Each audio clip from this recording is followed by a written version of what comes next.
Hey guys, this is Attorney Walter Knott. I actually just did an hour and 45-minute long video as to essentially how do mortgages and grants and loans work for disabled people. And that long video was not recorded by this device. So we're going to be doing another one, but it's going to be very short because I'm not doing another hour and 45-minute long video. Here we go for the second time. Also, quick update, I'm on vacation right now. There's air conditioner right there that's making noise. The lights aren't as good as they're supposed to be. I don't have a backdrop. I'm on vacation. Also, Shadow got scared the other day while I was holding him, and there was another dog, and he bit me very aggressively on the face right here. So if I look like I'm swelling on the side of my face, there's a reason. It's because he got me good. All right, so let's go right into this. I'm skipping this junk right here. We're just going to go straight into it. None of this like fanciful yada yada junk. Let's start with the rights here. Okay. First thing you're going to want to know are your rights in case you're running into discrimination throughout this process. But remember, you're going to have to play that, seesaw game of do I report them now and potentially screw up me getting a mortgage, or do I go ahead and report them after I get the mortgage? So you might have to play that game. It does exist. I'm not saying it's a good thing or it's a terrible thing, but I'm not saying it's one of those things where you can just magically make everything better. You have to weigh and balance your options when it comes to this. Know your rights and when you should be reporting these individuals that are violating them. So, what are the groups that help you with basically rights related to obtaining obtaining mortgages as a disabled person? The Americans with Disabilities Act, the ADA, the Fair Housing Act, the FHA, which prohibits housing discrimination based on disability or other protected classes. The Section 504 of the Rehabilitation Act of 1973. This ensures equal access to HUD financial assistance. Bottom line is anti-mortgage discrimination, and I'm taking this straight from the Rocket Mortgage, rocketmortgage.com, mortgages, home loans, people with disabilities script. I can't find my other script that I made like a year ago, but the bottom line is we're just going to be using this as our foundation. Anti-mortgage discrimination. The Fair Housing Act, FHA, and the Equal Credit Opportunity Act, ECOA, protects people with disabilities and other protected classes from mortgage discrimination. The Federal Trade Commission, FTC, has great resources on mortgage discrimination, including information on income. Any reliable public assistance might be considered the same as other income. Remember what it said there, any reliable public assistance. Some people sometimes run into issues with CDRs, continuing disability reviews, with disability benefits. I'm not sure if that's legal. I'd have to look it up, but just be aware it exists in the world of doing this stuff. Social Security, pensions, part-time employment, and annuities must all be considered fairly. Co-signers. You must be allowed to have a co-signer that doesn't have to be your spouse if one is needed. You are not required to have a co-signer if you meet the lender's requirements. Application outcomes. A lender cannot discourage you, deny your application, or impose different terms based on your disability, sex, age, national origin, race, color, religion, or marital status. Even though you'll be asked to disclose your sex, race, or national origin, it must not be considered. Now, back in the day, there were companies that would play that game. You'll hardly run into that because they don't want to lose their license to go ahead and practice doing mortgages.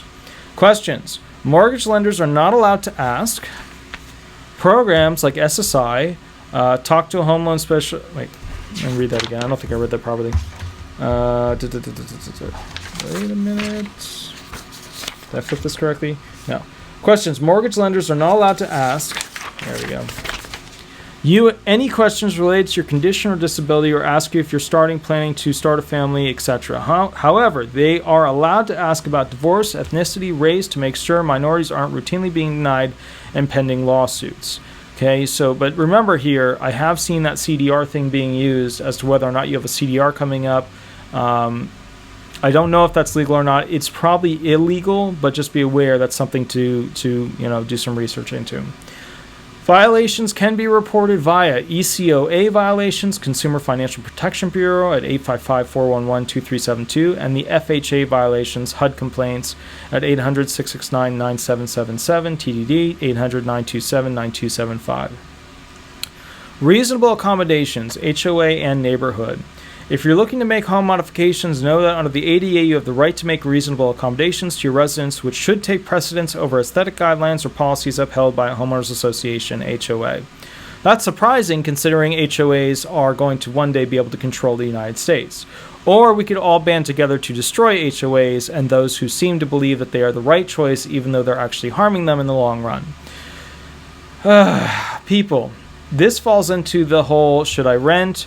Should I buy? Should I buy in an HOA? You want to be right here where you buy, not with an HOA attached to it as another form of government to dictate to you how to live your life, or slow down the process by which you can go ahead and begin things because they're going to want their hand in it to sometimes approve it or then give you crap thereafter if you didn't utilize them, versus the renters who live under the thumb of the person who owns it. That's just what you want, okay?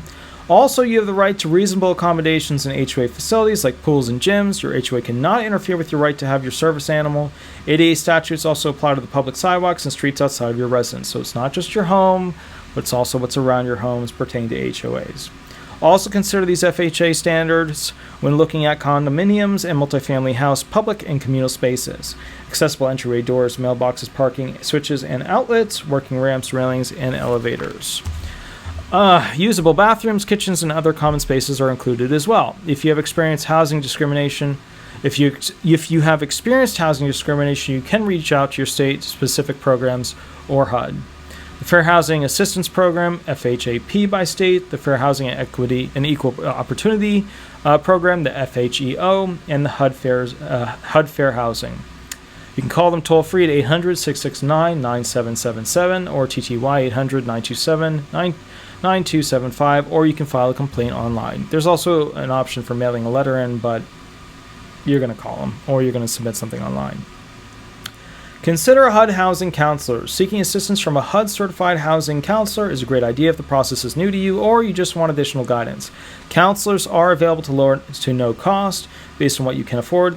They can advise you on the home buying process and mortgage budgeting. They can also help connect you with local programs and help you figure out housing based on your financial circumstances and accessibility requirements. I just want to point something out. If you have accessibility needs, don't be one of those people who thinks it's going to be cheap. It's not cheap. They have loans specifically for them, especially for VA groups, but don't think they're cheap. When it comes to buying like an aluminum ramp to get into the property, don't think hundreds of dollars. Don't think thousands of dollars. Think just under 10 grand. Think like that. Or maybe over 10 grand, depending on how complex it is to get to your door. They are not cheap. They charge a lot because they know these programs are paying for it. Okay? That's how it goes. Now, you could do it another way. You could go onto Facebook Marketplace, Craigslist, stuff like that, and buy it from those places. You could go that route and then have somebody else install it. That is an option as well, and it's a much, much, much cheaper option. Not super cheap, still talking thousands, but is a much, much cheaper option. Explore federal loans and home programs for people with disabilities. We'll review 5 different home ownership programs and loans for people with disabilities: Fannie Mae, FHA loans, USDA housing loans, VA loans, and the Housing Voucher Program. People with disabilities are more likely to have trouble paying bills than people without. Mortgages are no exception. These federal programs help make mortgages and home modifications more achievable. This is true, kinda, but with the post-COVID world, you're going to see a lot of people who are becoming homeless who used to have jobs. So then in that instance, people with disabilities who are on disability benefits will actually have an easier time paying for things. So we're going to be probably seeing some post-COVID new programs for people who aren't disabled but who can't find work or do work or yada yada yada, which means they then have to apply for disability, because under disability benefits, one of the elements could be a vocational allowance, meaning you can't work basically a full-time job to earn a certain amount, ergo you are disabled. All right, see some auxiliary guides below and overviews of different homeownership programs that can apply to people with disabilities. They made some little programs, some little PDFs. First-time home buyer loans and programs, guide to government housing loans, FHA versus conventional loans. All right, now we're going to go through the specific loan types that you can get as a disabled individual. Number 1, Fannie Mae. Fannie Mae is a government-run organization that offers affordable opportunities to home buyers, existing owners, and renters. It's also known as Federal National Mortgage Association, FNMA. You can secure a loan through a mortgage lender. You can't get one directly from Fannie Mae. So what they're saying here is if you're going to get a Fannie Mae loan, you got to use a lender.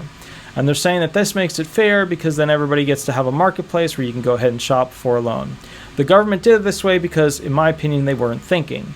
They could have just gone ahead and gotten rid of that industry and used a government loan service to go ahead and give everybody an equal percentage, an equal amount. But they didn't go that way. They decided, hey, we're going to create an industry. A lot of people are going to make a lot of money off of people. and that's how they're going to get loans. So we're creating an industry, creating jobs, and then in the long run, people have to pay for that service essentially over 30 years of their life when they're paying off their loan.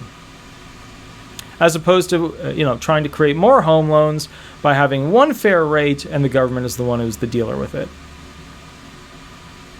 Right? Would have been smart. They didn't go that way. Requirements for Fannie Mae: have a credit score of 620 or higher, have a debt-to-income ratio no higher than 50%, be able to pay the down payment of 3 to 5%, show you have 2 or more months of mortgage payments saved. Note, purchasing a second home or investment property is permissible, but down payments will be higher, and obviously the taxes will be significantly higher because you do not get any of that homesteading exception allowances for your taxes. So if you're looking to buy using a Fannie Mae for a second home, it's going to go up. Loan maximum amount: $548,000 to $250,000, all the way through $822,375 as of 2021 for one unit, depending on location. Their maximum amount costs costs just under double what my dream home cost. So I mean, they have a lot of loan maximum capacity options here. But I mean, if you're disabled and you're trying to get benefits with a loan like that, you better be getting a VA disability check and an SSDI check, and other options that aren't countable income, etc. Because I mean, that's big money there. $822,375. That wouldn't be big money if I was in the personal injury field. That would be small money. But I'm in the disability field, and I help the disabled, and I help people on Social Security benefits. So that is a lot of money. Yeah, a ton of money. Okay. So this is known for being great for people with lower income. It's also pretty good with a 620 credit score rating, but we'll go on to the next one, which has a better option. FHA loans. FHA loans for those with a lower credit score or debt. An FHA loan could be a great option. The loans are backed and insured by the FHA. They are available with lower down payment options than most conventional loans. Requirements: have a credit score of 580 or higher and a low debt to income ratio. Get the home appraised by an FHA approved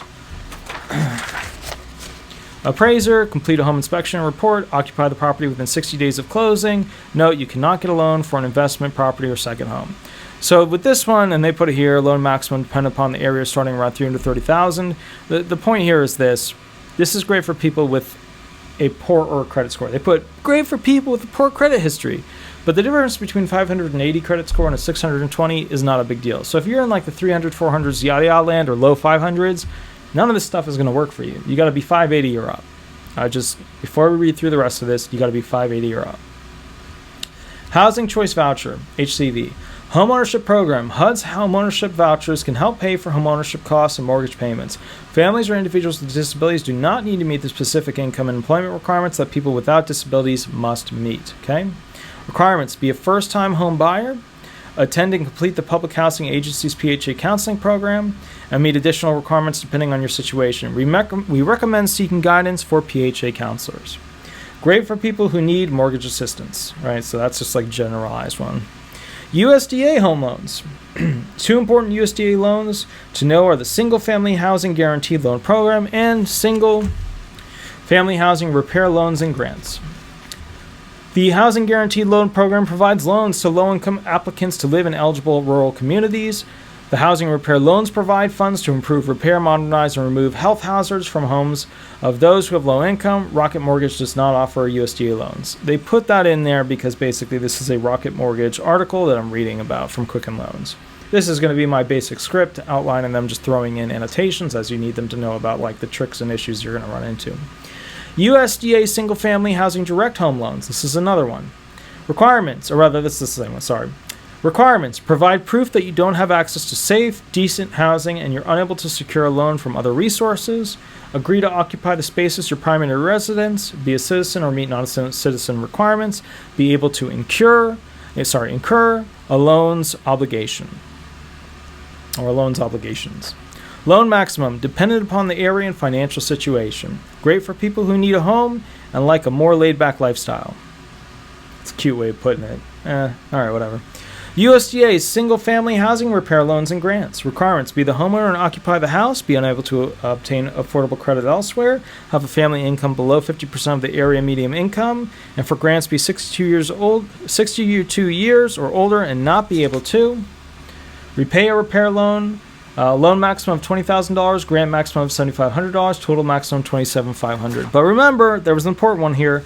For grants, the stuff you don't have to pay back. You have to be 62 years or older, okay, and not be able to, and I quote, repay a repair loan.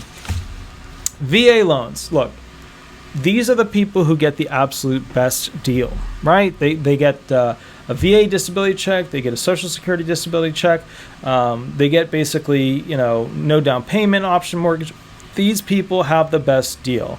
But before you start cranking off on them about how you're upset how they get this and you're upset about how they get that, remember, these are the people that served our nation to make sure that we don't have people trying to attack the United States, that we are able to exercise our freedom every single day.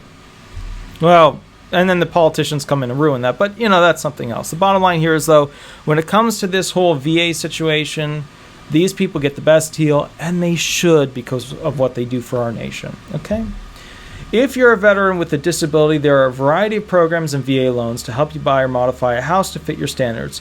Please visit the VA site for more specifics on the application process and what classifies as a qualified disability. See a summary below. Specially Adapted Housing SHA Grant.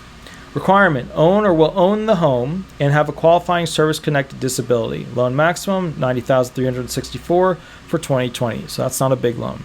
Great for veterans who need significant home modifications, okay? But, look, that's not bad. That's not bad. Special House Adaptation SHH Grant. Now, remember, I think this one only has like 120 people that can sign up for that one that we just talked about. Special Home Adaptation SHA Grant. Requirements. You or a family member own or will own the home, and you have a qualifying service-connected disability. Loan maximum $18,074 for year 2020. Great for veterans who need less extensive home modifications. Temporary residence adaptation. I'm not sure which one it is, but one of those requires, or one of those, it's only like 120 people out of all the veterans in the United States get to tap that have those other elements met per year. So just keep in mind, there's only one of those a lot of people can get, one of those like only 120 people can get. So the line is going to be long. Temporary Residence Adaptation TRA Grant. Requirements: qualify for an SAH or SHA grant and are living temporarily in a family member's home that needs changes to meet your needs. To use the TRA grant, you don't have to own the home. Loan maximum $39,669. SAH qualified applicants of $7,083. SAH qualified applicants for year 2020. Okay, so remember, this is where you're living in somebody else's home that needs changes to meet your needs. You need to put in a ramp. This is what you're going to be looking at if you're not going to be living in your own home. Okay, great for veterans who need slight home modifications while staying in someone else's home.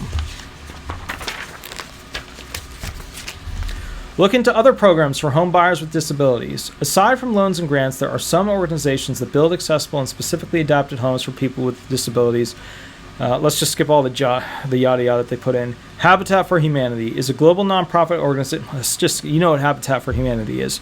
You're there to get a house. You're either part of building it with them, putting in sweat equity, or you're part of programs where you're learning about home ownership and things like that, what to do, upkeep on your home, things like that. That's Habitat for Humanity. Requirements: be in need of better housing, show a willingness to partner with Habitat, be able to pay an affordable mortgage. Great for people who need a home and are willing to get involved. Okay, because you're required to get involved. You're either working on the home or you're like doing other programs that are acceptable as alternative means. Let's say somebody can't work on a home. They're disabled to the point where they can't do ambulation, they can't hold a hammer, things like that. In that instance, they're going to be doing programs. Homes for Our Troops. The nonprofit organization Homes for Our Troops constructs and donates adapted homes to veterans who were injured while on duty after September 11th, 2001. These homes made for veterans with disabilities are mortgage-free. Homes for Our Troops, mortgage-free. What they're looking for here are that basically these are injured people that were injured as part of their duty, overseas, hold on, actually they have their elements here. Requirements: present a letter of eligibility from the VA, you're retired or in the act of retiring, pass a background check, the home must be the primary residence and accept the responsibility of home ownership, have the resources to maintain a home, including upkeep, property taxes, home insurance, utilities, etc. Great for veterans who need an accessible mortgage-free home. Yeah, but there's other things here too for this particular thing. This is one of those things where after September 11th, 2001, like you were injured overseas. I'm pretty sure that's required as part of that that program. I might be wrong. There's a lot of programs out there, but I'm pretty sure one of these, it might be this one, requires that. Let's look at the next one. Rebuilding Together AmeriCorps. Rebuilding Together AmeriCorps has a vast number of local chapters that aim to rally communities and support each other through neighborhood rejuvenation and repairing homes.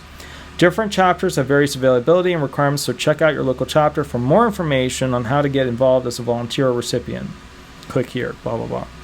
These are great for people who need home repairs to create a safe environment. Additional disability and housing resources. There's the Habitat for Humanity. There's Housing Choice Voucher, Fannie Mae, FHA loans, National Center for Healthy Housing, National Low Income Housing Coalition, Rebuilding Together AmeriCorps, USDA Home Loans. These are all really, these are all accessible programs. But look, there's a problem with this article. And the problem with this article is that it doesn't go into all of the elemental requirements. I had a script somewhere for doing this stuff where I went into like the elemental requirements. Some of them have a really long wait time, like HUD. They're like, hey, but it's a really long wait time, and certain people are put in front of other people. Like homeless, disabled people are obviously going to be put in front of other people, and that's what they do with their program to ramp it up to those people that should be getting a home sooner. Some of these things you have to be injured as part of the military. Some of these things it has to be overseas. There's all of these elements, but these are the basic programs that you should check into to see if you can find an option for you that would work. And remember, they fall into, think of them in this way. Either you weren't a veteran or you are. Either you need it for buying a home or doing repairs. And the repairs falls into the home you own or somebody else's home that you're living at. And remember, a lot of these repairs are much more expensive than you might think. A lot of people think like, oh, when I'm putting in a ramp, a couple of grand and the ramp is in, yay. It's not a couple of grand. The cost of the ramp is a couple of grand. For them to install it, you're looking at just under $10,000 for most instances. So when you're sitting there going like, I just need like $1,000, but you don't just need $1,000. You need more than that. The smart way to do that is to go ahead and go online onto Facebook Marketplace, Craigslist, stuff like that, and buy somebody's who's had it pre-installed.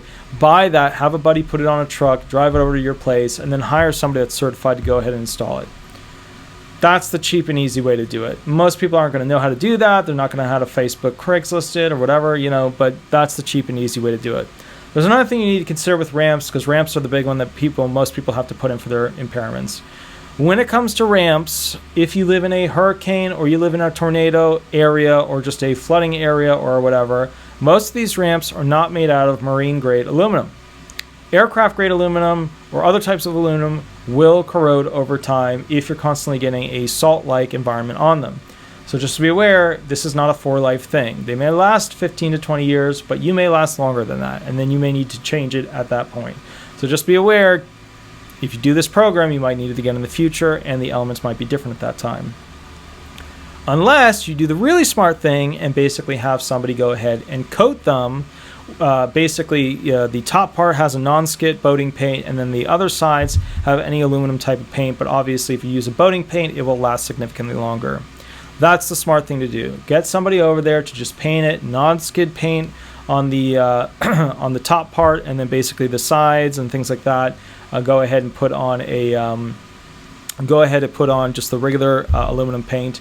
And then the other thing too is that you can also buy and have them put on, and it's very wise too, non-skid tape, which is that skateboardy kind of tape that they put down. Have them put that back down as well. That will not last forever. It never does last forever. Just get a big roll of it and you can keep applying it as necessary, or pay somebody to keep applying it as necessary.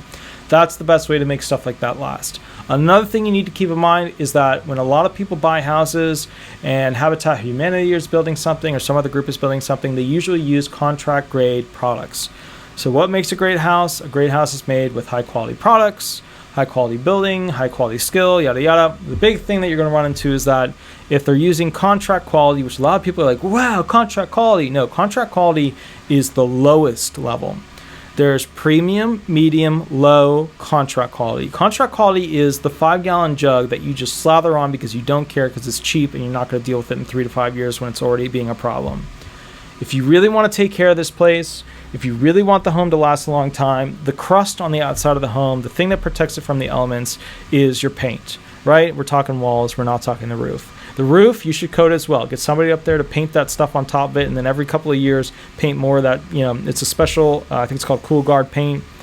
You won't have to go ahead and replace the roof as often, and it won't wear out the roof. It'll wear out that white cool guard that you put on top, and the whole house will be cheaper. But here's the thing. When you go to do stuff on your house, buy marine grade products. They're more expensive. You don't need to buy them from expensive stores like West Marine and stuff like that. You can buy them online.